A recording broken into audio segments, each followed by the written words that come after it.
testimoni tentang anak saya terdiagnosa autis. Itu sebetulnya bukan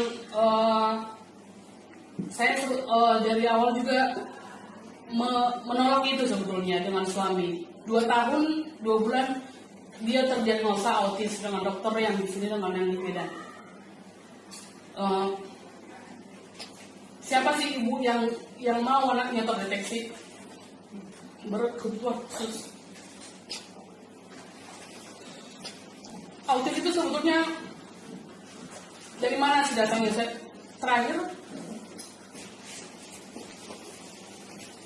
Saya dan suami bersepakat kalau ini adalah karunia kita, bukan berarti harus menjadi hal yang menyakitkan buat kita begitu.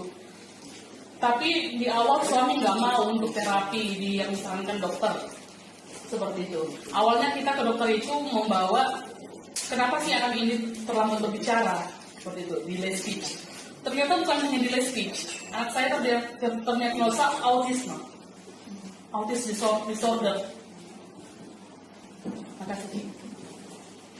Dan suami saat itu menolak anaknya terdiagnosa autis. Usia 2 tahun, hampir 3 tahun anak saya ada. Cuman kan tumbuh kembang anak itu nggak spesifik di sini. Kami kontrol selalu ke Medan, ke Stella Maris, dan dokter selalu menyarankan memang itu harus terapi bicara dan okupasi namanya. Sementara di Chantar masih fasilitas terapi pun masih terbatas. Ada 2 pilihan untuk terapi dan sekolahkan segera kata dokternya. Kami pun menyekolahkan bulan Juli kemarin untuk kelas nursery, belum TK ya, kayak semacam playgroup. Dan hampir 2 bulan anak saya sekolah. Memang kelihatan sekali perbedaan anak saya dengan anak-anak yang lain seperti itu. Anak-anak nanti udah fokus, anak saya lari-larian, jejeritan, tantrum kesana kemari. Setelah itu, saya kan awalnya nggak tahu kalau ini bisa untuk autisme. Saya baca-baca lagi, lihat-lihat di YouTube, ada autisme tapi bukan untuk menyembuhkan ya Ci. Karena kan ini ada untuk regenerasi sel. Saya baca-baca juga literatur autisme berhubungan dengan sel saraf. Ya Tuhan, kalau memang ini jalannya, sel saraf anak saya ini bisa minimal untuk membantu menenangkannya yang tantrum, yang membantu dia untuk bisa mengungkapkan apa yang mau dia omongkan seperti itu. Saya mau pakai ini gitu. Setelah sebulan penuh, saya kasih anak saya pagi setengah, malam setengah, kadang pun malam aja gitu. Puji Tuhan, missnya pun di sekolah bilang, Bu, Mam, anak ibu luar biasa perkembangannya. Dari yang harus jalan-jalan ke sana kemari, dia udah mulai tenang, dan dia udah mulai ngomong, Miss, mana worksheet saya, mana worksheet abang? Wow. Miss, abang mau pipis. Miss, sebelumnya masih harus pipis di celana.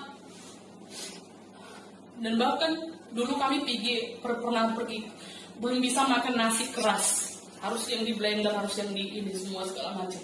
Gak bisa makan berbagai jenis makanan, seperti itu. Dan itu tidak ada kami sharing ke siapa-siapa, karena satu, mungkin suami juga gak terima kalau anaknya menderita apa seperti itu. Dan puji Tuhan sekarang dia sudah lebih mandiri, sudah bisa ganti buka celana sendiri, pakai sepatu sendiri. Mungkin bagi sebagian ibu yang lain hal itu hal biasa, tapi saya itu merasa itu anak saya luar biasa. Dan misalnya di sekolah juga bilang gini, banyak kok anak-anak yang seperti itu. Anak ibu ini anugerah buat ibu, katanya, seperti kata apa tadi, anugerah buat ibu. Tapi memang harus dilanjutkan terapinya. Dan puji Tuhan sekali, begitu banyak perkembangan anak saya sebulan penuhi di konsumsi. Besok 100 plus, dia udah mulai ngomong, udah mulai bernyanyi.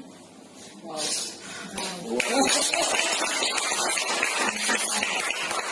Udah mulai kontak mata dengan saya. Sebelumnya dia nggak mau sama sekali kontak mata, bilangkan namanya siapa namanya.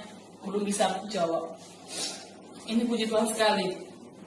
Itu untuk anak saya. Kebetulan juga anak saya dijaga suami, nggak ada yang jaga anak. Suami juga secara rezekinya puji Tuhan sudah sembuh. Itu aja Ci. Wow, terima kasih.